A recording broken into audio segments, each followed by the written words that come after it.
Hi guys! So, second grocery edition kung ano yung mga pinamili ko.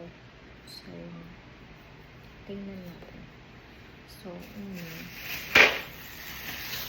banana. Yan, this. Tapos,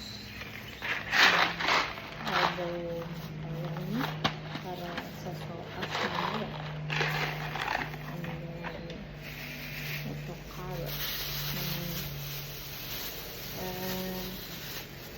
Tapos, celery. Ito.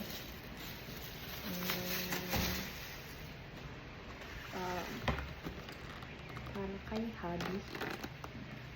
Celsius. And then,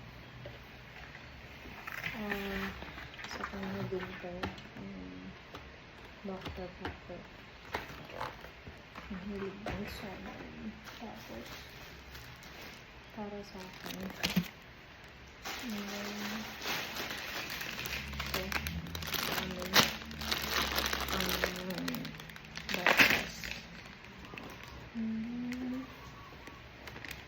Ito pa pula.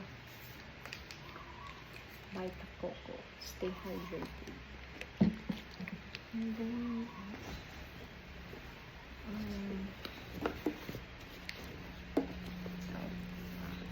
dalawa yung pinamili ko.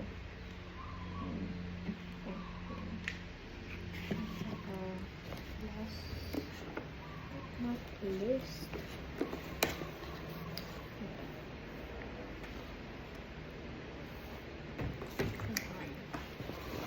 so yun lang yung pinamili ko. Thank you for watching.